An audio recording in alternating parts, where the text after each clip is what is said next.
thing is, the players refused to play professional football. They didn't believe in it. They wanted to spread the values of sportsmanship, competition, and played for the love of the game. It also helped that most of the players were Oxbridge graduates who didn't need the money.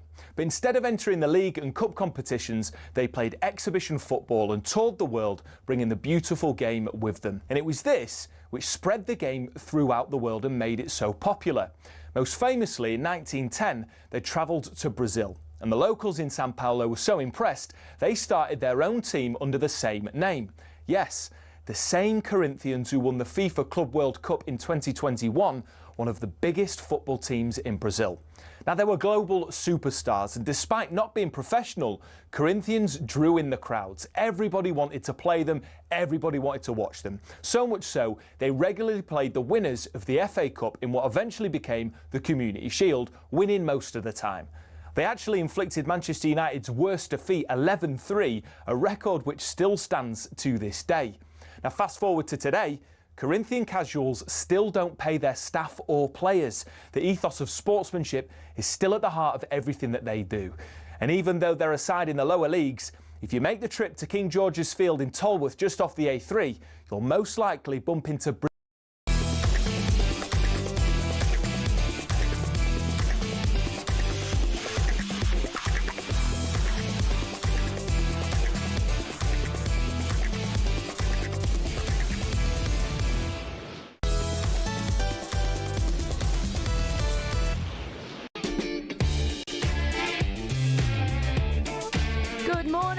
Thursday, the 31st of July. This is Early Breakfast with Adrian Flux. Insurance for the individual. Find out more at adrianflux.co.uk. I'm Sam Quek, and we're building up to talkSPORT Breakfast, which will be at 6 a.m.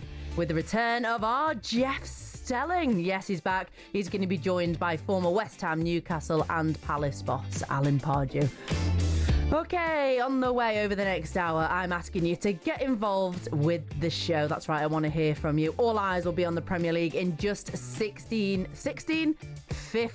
days. But we don't want to forget the unbelievable sport that we've had so far this year.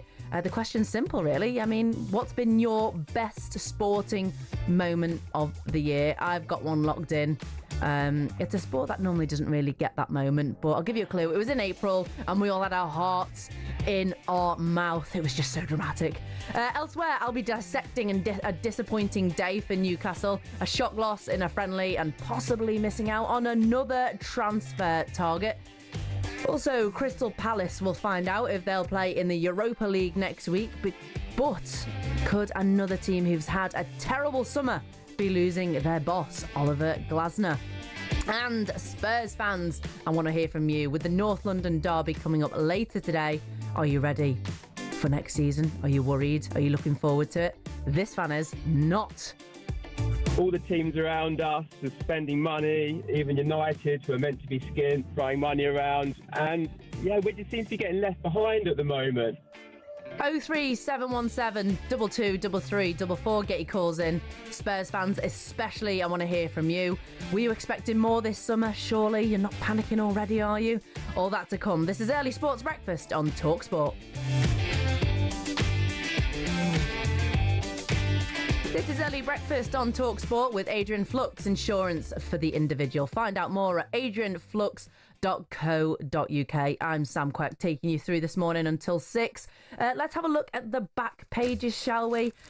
This one, we're going to start with someone who normally doesn't make the back pages in the UK, NFL star Tom Brady. Now, this comes off the back of his part ownership with Birmingham. He's about to release, and it's out tomorrow on Amazon Prime, a new documentary which is a fly on the wall, and it follows him throughout the last 2 years, and he questions Wayne Rooney's work ethic. So that's one we'll be talking about and keeping an eye on.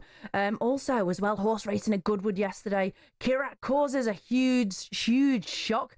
The 150-1 winner in the Sussex Stakes at Goodwood was the biggest price Grade 1 winner in modern times. It was very dramatic, and in fact, the 4-year-old horse, which is trained by Ralph Beckett, was actually entered as a pacemaker to help the favourite, the out-and-out favourite, Field of Gold, to win that race. So all shocks, and well done to the connections of Kirat there. Also, cricket on the back pages. Obviously, the final test starts today. We'll be across that on talkSPORT. But the headlines here about Ben Stokes saying that he couldn't risk his Ashes place after tearing a muscle in his right shoulder. He said actually playing on that tear would have damaged it further, and he didn't want to be out for later on this year when the Ashes tests start on the 21st of November.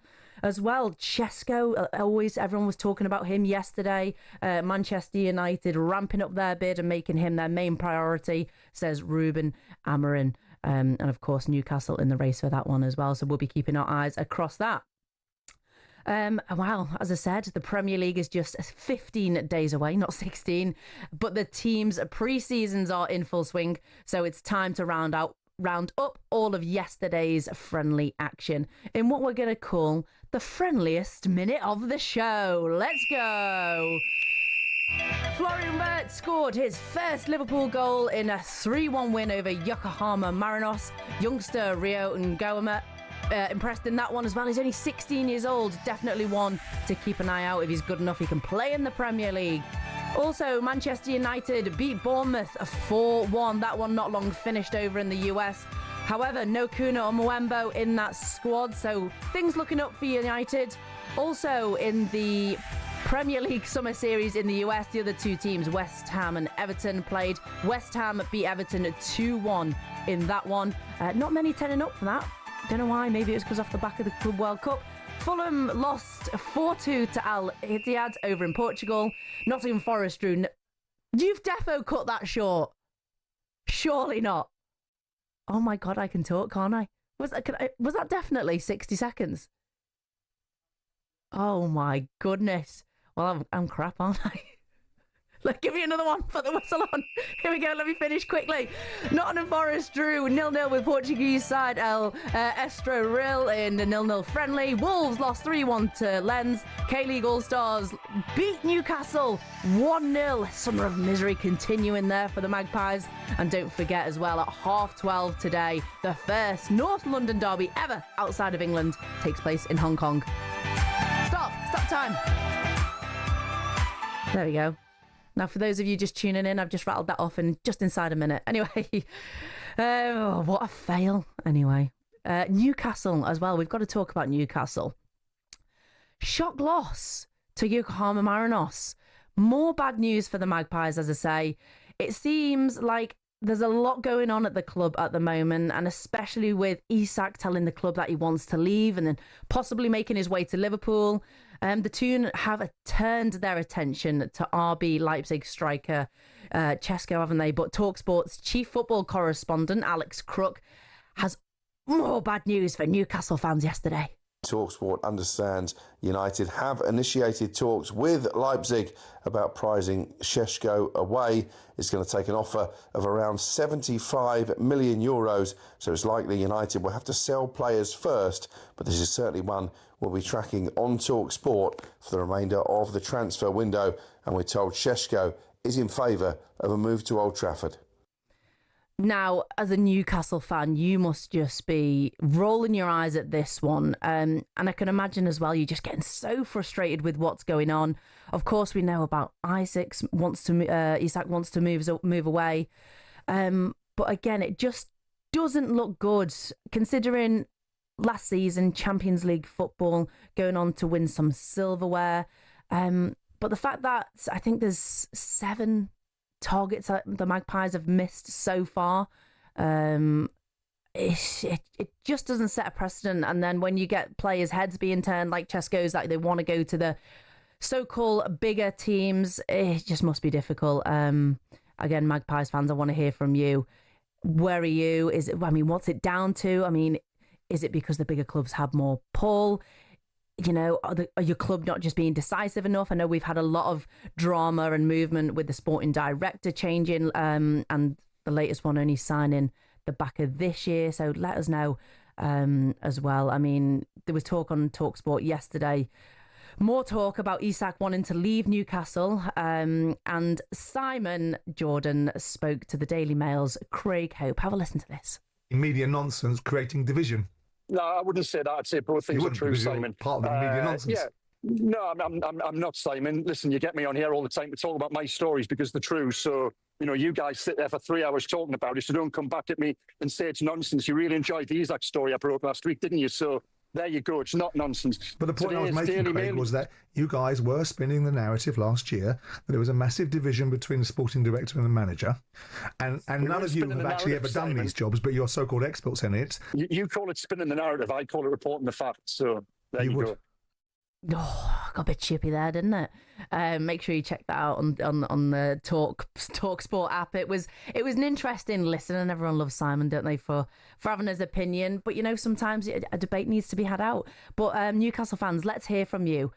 As I said, a first domestic trophy in 70 years. Just a couple of months ago, Champions League football on the way. It all seems so positive. Where's your head at now?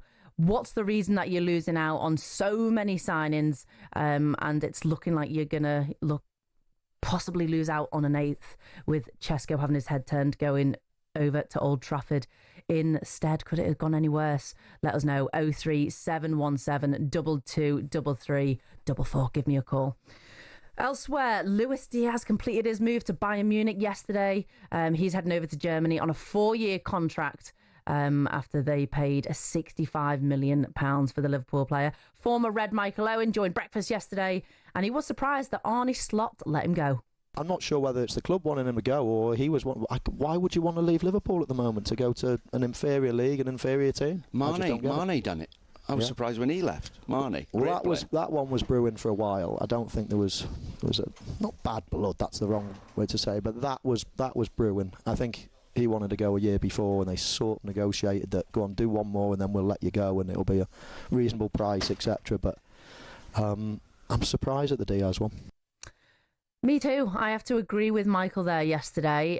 Surprised, a little bit gutted, actually really gutted Diaz. And as a Liverpool fan, watching him play on the pitch, you just felt that he cared every single game. It didn't matter if it was an early round FA Cup knockout game, whether it was Liverpool against Tottenham to win the Premier League towards the back end of the season. Luis Diaz gave his all. He scored some really important goals, assisted some really important goals, and it felt like he was a massive valued member of the team. So yeah, surprised to see him go. A little bit gutted, but of course, players come, players go. 3.5 years at the club, Luis Diaz. We just have to applaud and thank him, really, as a Liverpool fan. So yeah, hopefully he has a good future over there in Germany, and he will be missed. Okay, with the North London derby as well, just a few hours away. Surely it's not too early for Spurs fans to be panicking already, or maybe not. All the teams around us are spending money, even United, who are meant to be skint, throwing money around. And yeah, we just seem to be getting left behind at the moment. Yeah, I mean, from an outsider's point of view, it seems that way. When you see Liverpool doing the big deals early, Arsenal even bringing in some players, I think it's frustration, isn't it? And I've always wondered, when you're looking at transfer windows, why are clubs leaving it so late? For me, Tottenham, they got their manager in early, in Frank. You need to follow that up with some signings, and I think, there seems to be more kind of headlines around players outgoing, with the likes of Son, a big player for Tottenham, albeit his legs are going now. Again, so influential, and if he's leaving Tottenham, you need someone in there who's going to have the experience, the calmness, the leadership that Son did to pick up the pieces, really. Again, looking ahead to the North London derby this afternoon, that kicks off at 12:30pm, and it's the first one actually outside of England to be played. It's over in Hong Kong. I think everyone's going to have their eyes on it, but I'm going to have to question as well, do you play such a rivaled game away from British soil? I don't know. Let me know. 03717 223344. Tottenham fans, get in touch. How are you feeling? Are you frustrated? Are you calm? Are you thinking there's still time to go? Let me know. We're going to take a short break.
I'm Sam Quek, and this is Early Breakfast with Adrian Flux. Get a tailor-made quote for your commercial vehicle. Search Adrian Flux, insurance for the individual.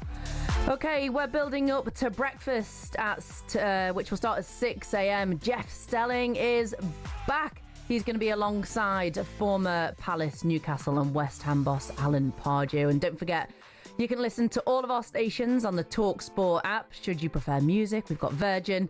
If there's news that you want to listen to, you can find Talk and Times Radio. Just swipe between our stations. It's as easy as that. But here's some of the headlines you're waking up to this Thursday morning. We're going to start with cricket. Shubman Gill insists India's treatment whilst assessing the oval pitch was absolutely unnecessary after tempers frayed once again on the eve of the Test Series finale against England in Surrey. Jill said, what happened yesterday I thought was absolutely unnecessary. It's not the first time that we're having a look at the wickets, and we've been here for almost 2 months. Back to football. Rangers are through to the third round of Champions League qualifying after drawing 1-1 with Panathinaikos out in Greece. They'll play Victor Pleasant in the next round, and Crystal Palace will find out next week if they'll be successful in their appeal and play in the Europa League. Their former owner Simon Jordan delivered some worrying news yesterday, though.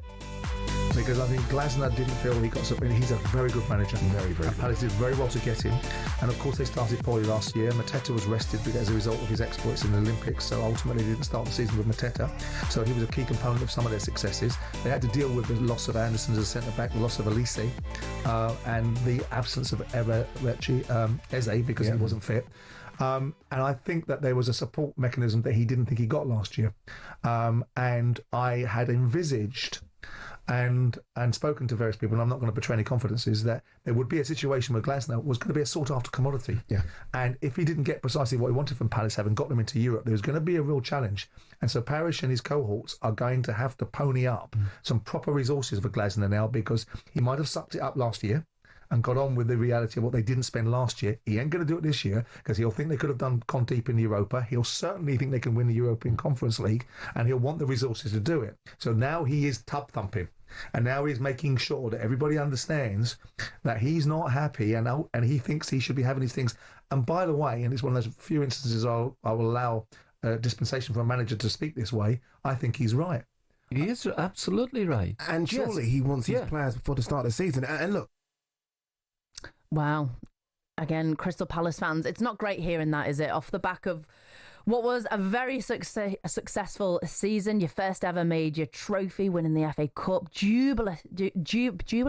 joyous scenes there. But now to go from such a high to uncertainty around players, your manager, and of course your sporting director as well. There was lots of uncertainty there. It must just be mega frustrating, a little bit like Newcastle fans, really. I want to get your thoughts. If you're awake, if you're about, give us a call, 03717 2233 44. But what Simon is saying with Glasner, making his feelings very out in the open, I agree with Simon, the fact that I think he had to. I think the club are all apparently saying that, you know, they've got full confidence. They're going to be offering him a contract extension. Of course, he's got 1 year left at the back of this season. But again, it's just the uncertainty. And again, it's not your managers, it's your players, with the likes of Mark Gahey and Eze linked with moves away. Again, these are big playmakers. These are big players. Your captain involved as well. Leaders leaving. It's not where you want to be when you're going into Europe. And again, I say that with more uncertainty. Of course, next week you'll find out, I think it's the 8th of August, whether your fight to keep a place in the Europa League will kind of win. The decision to be made, a few days later on the 11th. Lots of uncertainty, and then you look at actually what are the positives, what's coming into the club. Transfer business so far, a goalkeeper signed on a free and a £3 million left back. It's not looking good. So Crystal Palace fans, let me know where your head's at. 03717 223344.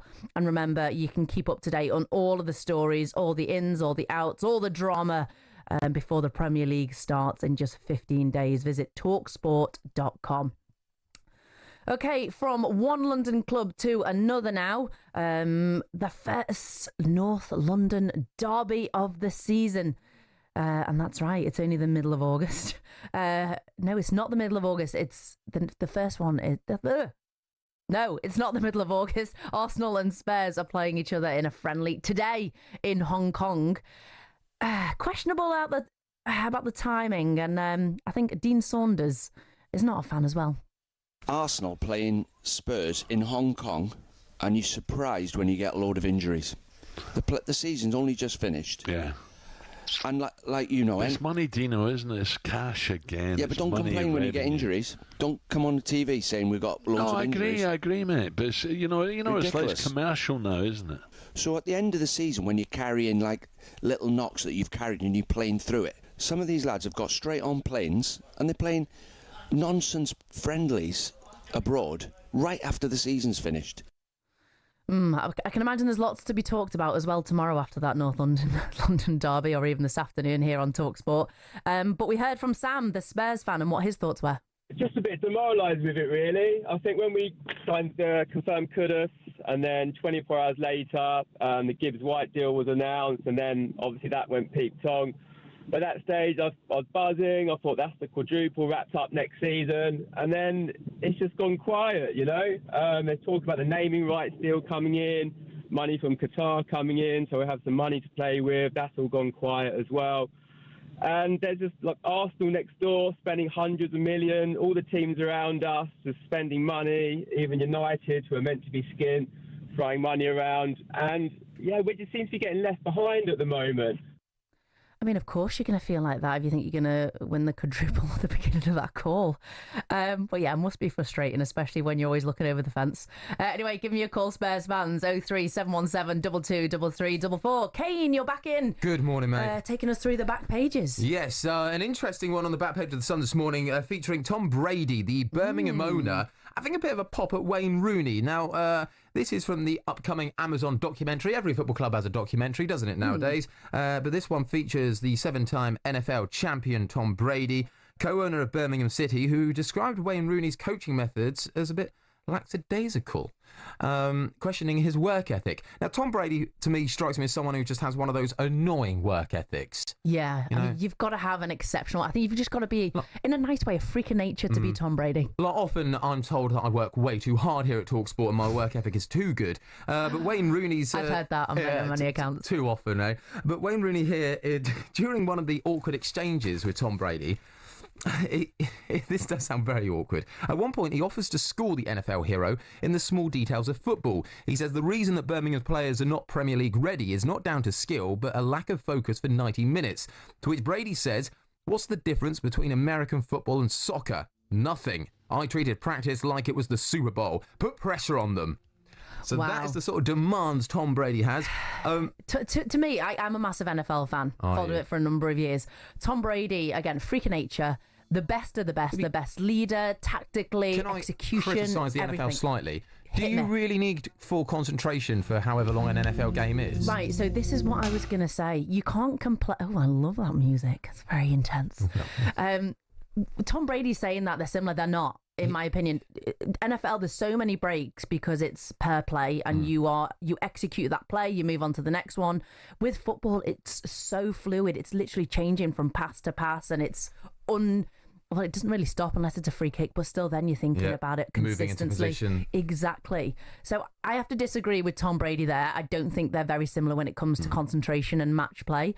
But at the end of the day, it's still sport. Exactly. You still have to give 100%. And again, we had a gold mentality where you train to win gold. And it's like that saying, isn't it? You kind of shoot for the moon and land amongst the stars. Yeah. So that's why he's the best, and that's why he turns teams round, Tom Brady, when he goes into them. It'll be interesting. I fear for Rooney's future management roles, because I don't think he's going to get another gig for quite a while, to be honest, and it will probably be in League One or League Two, won't it? And having Tom Brady come out and call you lackadaisical probably isn't going to help. That's tough, isn't it? I mean, I'm not keen on that, Mr. Brady. I won't be watching the documentary, but I've boycotted pretty much all of the football documentaries. Have you? you? Just I don't know why. I love a documentary.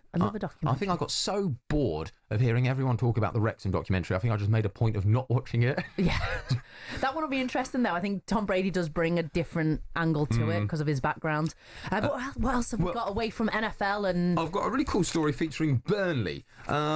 Maybe not considered the biggest trendsetters in the world, but they are going to now try and revolutionise how we watch football from home. For their pre-season game against Lazio this week, they're going to be offering fans the chance to watch it via virtual headsets in the comfort of their own home. So if you own one of the Meta headsets, you can download the app, buy a ticket for the game, weirdly, and then sit at home and watch it. So you have to buy a ticket. You still have to buy a ticket. I sounded so much fun and exciting, and then that little nugget. So you still have to buy a ticket, then you can sit at home and watch it in your pants and put your headset on, and you'll get the whole experience as if you were in the ground. So you'll get all the noise from the fans, etc. Yeah, it does sound quite cool, doesn't it? That sounds really cool. I think I was always wondering when that was going to happen. Because like AI and virtual reality is just taking over. Would you do that? Would you? I think I would, but I'm one of those people who goes on a simulator and gets car sick. So that would be brilliant. I don't know how long I'd last. I'd love that. Yeah, very interesting move from Burnley. The headsets are quite expensive though. So how much are we talking? We're talking more than a fiver.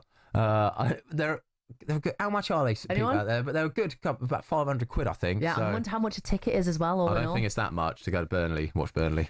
I think it's probably only a tenner to go to watch Burnley against Lazio in pre-season. But yeah, go. There we go. If you've got a headset, you can experience breaking barriers, Burnley. Yeah, the new way first of ones to do experiencing it. football. Thank you very much, Kane. That was Kane Reeves joining us, and you're going to be back as well, doing a bit of the front pages later on. Okay, up next, all eyes will be on the Premier League in just 15 days. But we don't want to forget the unbelievable sport that we've had so far this year. So the question I'm asking you is simple: what's been the best sporting moment so far of 2025? 03717 223344. Get your calls in now.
Wondered why Erling Haaland scores a hat-trick instead of just 3 goals? Why Darwin Núñez is said to have missed a sitter rather than just missing an easy shot? Or why on earth defenders are said to park the bus? Let's break down some of our favourite football cliches. First, let's talk hat-tricks. The term comes from cricket.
Good morning. This is Early Breakfast with Adrian Flux, the cover you need at a price you'll love. With What Vans Insurer of the Year 2021, find out more at adrianflux.co.uk. And don't forget you can watch the show and all the talkSPORT shows on your smart TV. Here's some of the headlines that you're waking up to this morning. The final test of this summer's thrilling series between England and India gets underway at 11 a.m. this morning in Surrey. But Bazball will be missing its main man as Ben Stokes has been ruled out with a shoulder injury. He says that he doesn't want to risk missing the Ashes later on this year. That's not the only change, though. Jacob Bethel, Gus Atkinson, Josh Tongue and Jamie Overton will come in, with Archer Cars and Dawson joining Stokes on the sideline. Here's the England skipper on his injury. Obviously very disappointed, but just almost needed a bit more time than normally would give to these kind of things to make a decision, and helps that we've got a really good strong squad to be able to select from to put a team out there that we think can get us a win this week. You know, weighing up the risk reward, and the risk was way too high for damaging this any further than it currently is. Don't forget you can hear all the updates as well on that fifth and final test right here throughout the day on talkSPORT. And for more of these stories, just visit talksport.com. OK, earlier on this morning, I've asked to hear from a lot of you, and especially Spurs fans, as the North London derby is coming up later on today over in Hong Kong, the first one outside of the UK. And are you starting to panic, Spurs fans, about transfers? Any kudos through the door so far? Lots of chat about the uncertainty, about Son as well. It's looking like he's going to be going, albeit he's got 1 year left on his contract. 03717 223344 is the number to call. And that's what Craig has done. Good morning, Craig. Good morning. How are you doing? I'm okay. Thank you very much for asking. How are you? What are you up to this morning? You off anywhere nice? No, just on the way to work, but last shift before 4 days off. So. Oh, nice. So you're gonna be will you be able to watch the friendly this afternoon? I have no interest in watching that at all. Really? So what's your take on it then? You're a Spurs fan. Well, I'll ask you that first. Thoughts on the North London derby being played overseas as a friendly? I just think it's, as you said, it's money making, isn't it? That's what it's all about. It's nothing else. It's just about money. It's a poor decision. I thought this was all about fitness and stuff like that, and to be playing teams of Arsenal's calibre, I don't care what any Spurs fans say, they are a hell of a team. It's just, I think we're on a hiding to nothing, to be honest. What do you think about Frank as well, publicly coming out in some of his press conferences saying how great Arsenal are and that they're potentially one of the best teams in the world? Is that something you want to be hearing from your manager? That personally doesn't bother me. Really? Because he's only speaking facts. You have to be honest sometimes, and Arsenal are a hell of a team. They've been quite unlucky throughout the years. I personally think they're a fantastic team to watch. So that's my opinion. Mate, you're a better person than me. I'd be fuming. I'd be fuming if Arnie Slot came out and told us how great Manchester United were, even if it was the truth. So you're a better person than me. But the thing is, as Liverpool as a football club, they are great. The thing is, Spurs aren't. Yeah, that's true. So what about transfers as well? Again, a disappointing, probably a bit of an understatement season for you last year, albeit you won some silverware and qualified for the Champions League. What are you thinking about transfers? Still a lot to be done in 15 days? I just think it's typical Levy. We do the same every year. I mean, he's gone out and bought Kudus. Do I think that's a good signing? Not really. West Ham were quite happy to see him go. He had a fantastic first season for him and then really dropped off. Who's to say he don't do the same against Spurs? For Spurs, and when the time comes that someone bigger comes sniffing round, he behaves the way he has again now. So I don't think that's a good signing. I saw a link the other day, or I think it was yesterday, about Rodrigo from Real Madrid. That is typical Levy. He'll be saying at the summer window, look, I tried. And that's what we'll be. We'll be shopping around the bargain basements again. Personally, I think a lot of Spurs fans are probably thinking we have got a decent-ish team in there, so it should be better than last year, but it's not. It's not. It's the same every season. Levy won't change. We leave it to the last minute by someone we can hope for. It's like the naming rights deal. How long has this gone on for now? We've talked about Levy as a businessman. But has he done that well? At the end of the day, trophies is what matters. I'm not bothered how big the stadium is. I was going to say, you've got a very nice stadium. But that what does that mean? What is that something you can tell your kids and your grandchildren? Oh yeah, look at our stadium, look how good it was. What does it matter? We want to see the trophies. We want to see the big players come and play. We were told that the stadium was going to do that, bring big players. But who have we brought in, really? I mean, it's brought big events, Beyonce concert, NFL. Oh, that's lots of money.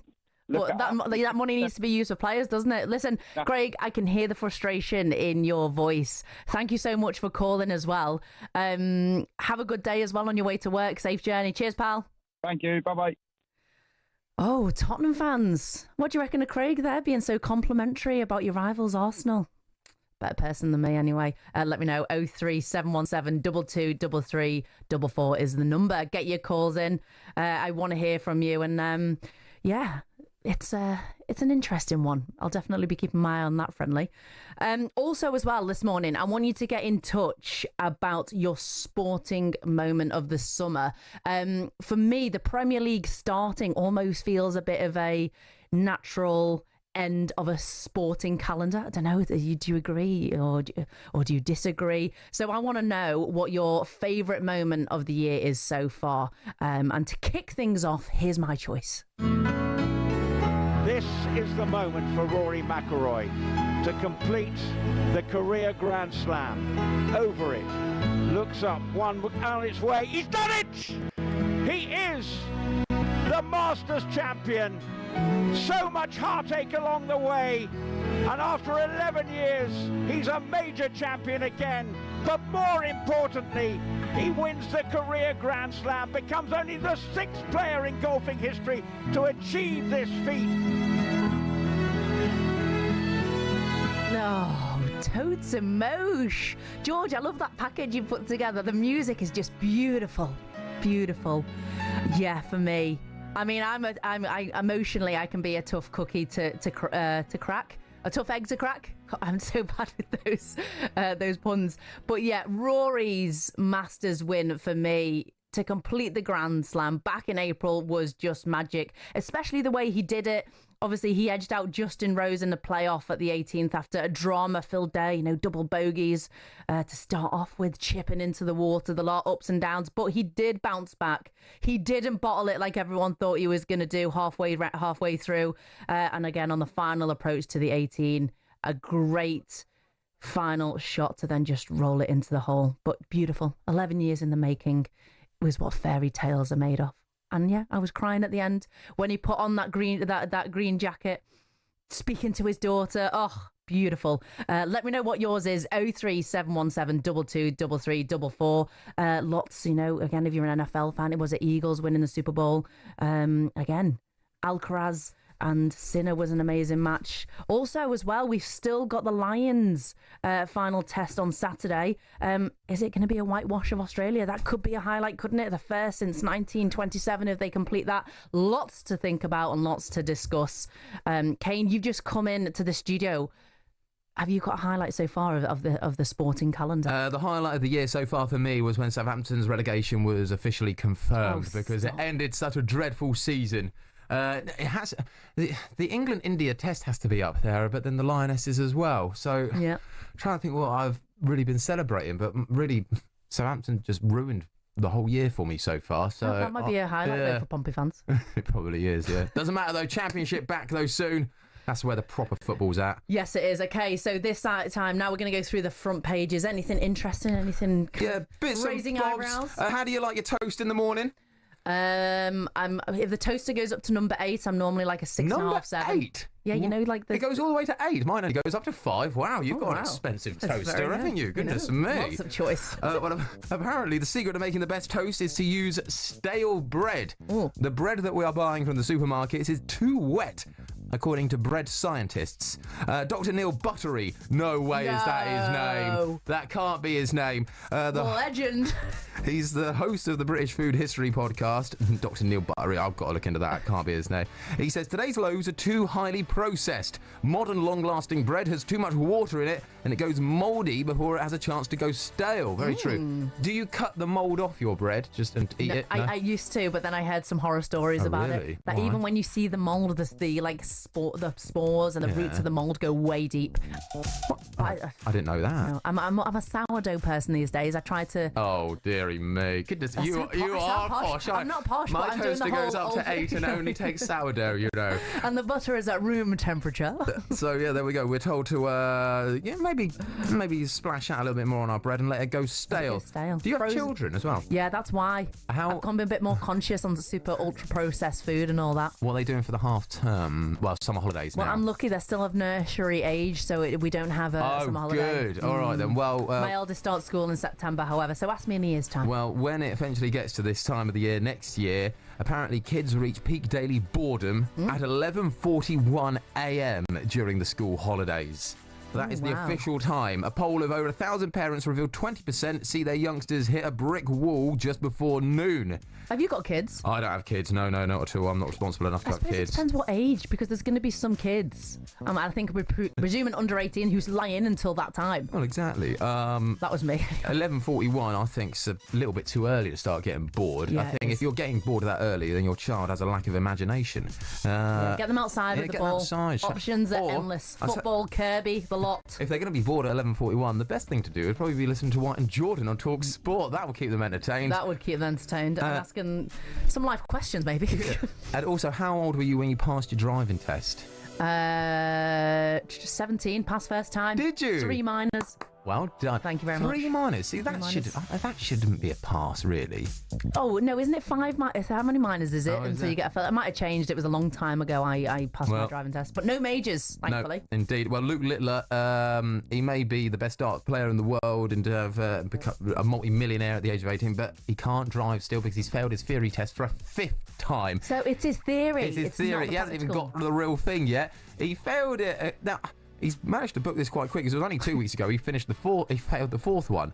I don't know what you're doing, Luke. Mate, just download a DVD and watch it about an hour before you go to bed the night before, and that's all you need. Yeah. Some of the questions on the theory test are, if a mum is crossing the road with a pram, do you A, speed up? Or, it's simple stuff. It's one of those, isn't it, where they're all very similar, so you've actually got to read it really carefully. Come on, Luke Littler. Yeah. To be fair, though, multi-million pounds, absolute genius at darts, flying, and get a chauffeur, can't he? He got, the pass mark is 43 out of 50. He only got 41 out of 50.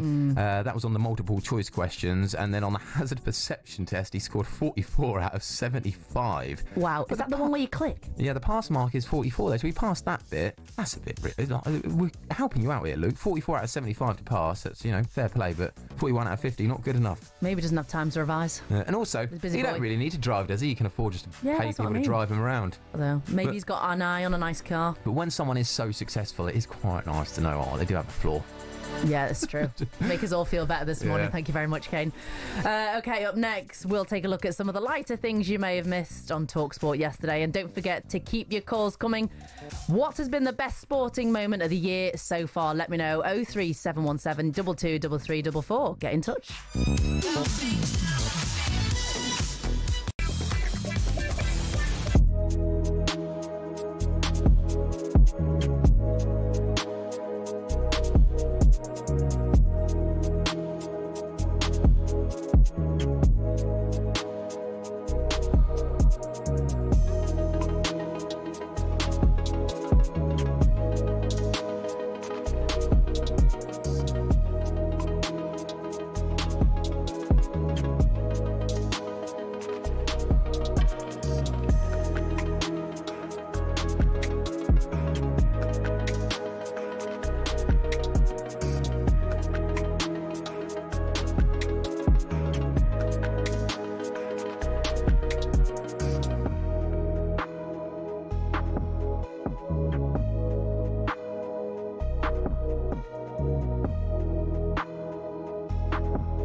10k for Coldplay.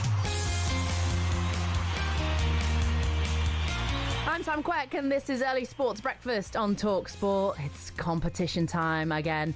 Coldplay are back at Wembley this summer and we've got a huge VIP prize up for grabs for one lucky listener. That's right, we're giving you the chance to win 6 tickets in a private box for you and your mates on August 22nd with full hospitality. Plus, we're chucking in 10 grand spending money, completely tax-free. Here's how to enter. You've got to be 18 and over, UK excluding Northern Ireland. For a chance to win, text the word WIN to 83338 by the 4th of August at 11 p.m. and you're in the draw. Text will cost £2 plus 1 standard network rate message, and you must have the bill payer's permission. Or you can post your name and number to Coldplay Competition, PO Box 3190, Colchester, CO2 8GP, to arrive by 5 p.m. on the 7th of August. This is a TalkSPORT limited production run on TalkSPORT, Talk and Virgin Radio UK stations, and for the full terms and conditions, head to talksport.com. OK, we are not far off the beginning of the Premier League season, but rewind and one club who will have been happy to see the back of it will head into the summer break. Heading into the summer break was Manchester United. A poor 15th place finish in the league and a defeat in the Europa League final to Tottenham ended what was a very miserable first 6 months in charge for Ruben Amorim. But Diogo Dalot has exclusively sat down with Flex for Friday's edition of Inside Devils, and he says there will be an immediate improvement. For you to arrive, you're going to have quality. I think that's undeniable, because otherwise you wouldn't sign for a club like this.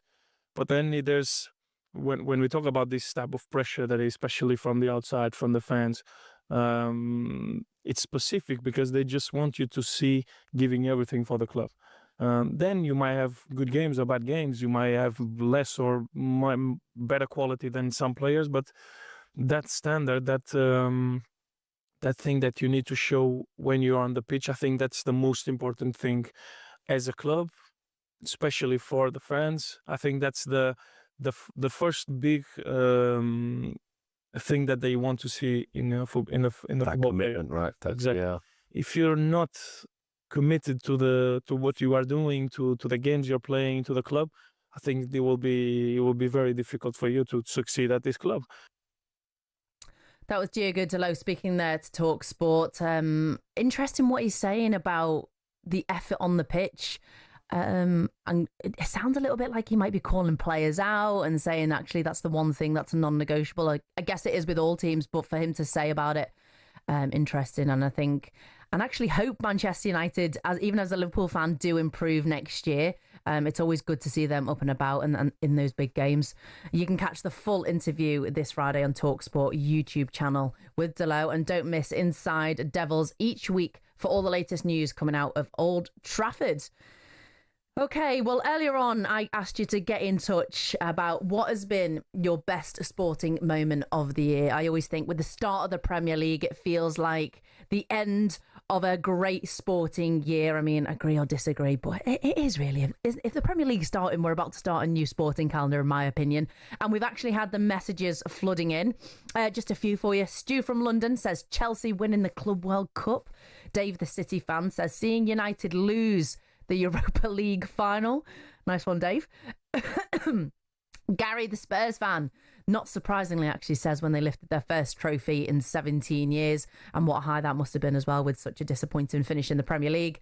Steve from not Redbridge, I'm making things up, from Bridgend says nothing will beat Wales finally winning a game of rugby again. Oh, Steve, the only way is up, baby. But in my opinion, surely nothing beats Rory McIlroy winning the Masters. And again, another one coming in from Charlie. Peterborough United winning EFL trophy, 100% record, 5 out of 5 at Wembley. Yeah, lots of highlights throughout the year. And of course, as well, Ria from Liverpool says the Lionesses, back-to-back European winners. Of course, that only happened not even a week ago now. We're still riding the wave of that. So yeah, a great 2025 so far. So thank you very much for getting in touch. Okay, let's run you through some of the lighter moments from yesterday's talkSPORT. And we're going to start with Who at talkSPORT, Gabby Abonglaho, thinks he could beat in a fight? It's what you've always wanted to know and always what you've always wondered. Here we go. I'd say 90%. You could beat Tony Cascarino? No. I don't see who could beat you. Benty might have a chance. Benty is vicious, isn't he? Is he? Yeah. I've only seen him with a paddle racket in his hand. Some of the managers are doing a lot of boxing at the moment, aren't they? The big one is? Who else? Tottenham, that's what I'm saying. So, okay. Yeah, if you had to fight him, and he's your boss, would you let him beat you? Yeah. Yeah, I would as well. Yeah, just go down after one. Yeah. Listen, I think if Gabby got into boxing as much as he has done paddle, he might be a good shout for Misfits. We could see that little matchup. That'd be nice, wouldn't it? Okay, next up as well. After all the talk of rivalries on yesterday's show, have a listen to Dean Saunders annoying Alan Brazil. When you were at Swansea, did you go on loan to Cardiff? Yeah. Oh, shocking. Yeah. Seriously? Yeah, well, How the hell did that come about? Well, I was Reddy's, that's shocking. John Bond was the manager, and he released me, but before he released me, he went, go on loan to Cardiff. And Cardiff were a league up, so it was difficult, obviously, because... Did you get booed by your own fans? Well, first game, I was warming up on the pitch in Indian Park, and the ball rolled over the edge of the pitch, over the track, right by the fence, and there was a lad's... His face was squashed against the fence. And I won't tell you what he said, but it was somewhere like, get back to Swansea, I think he said. Before I kicked the ball. Oh, I bet that was an understatement, wasn't it? Get back to Swansea. Anyway, we don't usually as well hear much of a lighter side to Simon Jordan, but here he is with Martin O'Neill discussing their most hated football sayings. The high press, the low block. That's new terminology, but it's happened. We, in the European Cup final in 1980, we lost Trevor France, who's one of the best players in European football at the time. We lost him to an injury 3 weeks beforehand. We have to go in with an 18-year-old kid into the side. So our strategy, our plan is going to change. And what we do is we decided to have an extra player in the midfield and Gary Birtle stay on his own. It was called, in those days, flooding the midfield. Exactly the same as it is now, Exactly. Those things have not changed. It's just the terminology has changed. What's your favourite terminology? I love the terminology breaking the lines, which means passing the ball forward. Listen, and I've used it myself, I must admit, only because I'm not good enough to find another word for it. The word transition is doing my brain in. It does my brain in. Well, we've done it in transition. Okay, fine. I wonder what Brian Clough and Jock Stein would have thought of transition. Oh, that famous word, transition. It just sounds so technical, doesn't it, and professional. Anyway, that'll be another talking point, wouldn't it, to get in touch and talk sport. Thanks very much for joining us on Early Breakfast this morning. I've been Sam Quek, and we've got lots coming up for you on Breakfast with Jeff and Alan Pardew. Here we go, what they've got lined up. The legend that is David Bumble Lloyd will be building up to what should be a cracker of a final test at the Oval. I like 4-4-3. I think that's great. Now, you might think that's 12. Not if that midfielder just drops back a bit. I think that makes you 11 again. 4-4-3 is the way forward.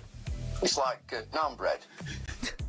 They'll also be building up to the return of the EFL with Bradford boss Graham Alexander and AFC Wimbledon gaffer Johnny Jackson. You've been listening to Early Breakfast with Adrian Flux, insurance for the individual. Find out more at adrianflux.co.uk. Jeff and Alan up next.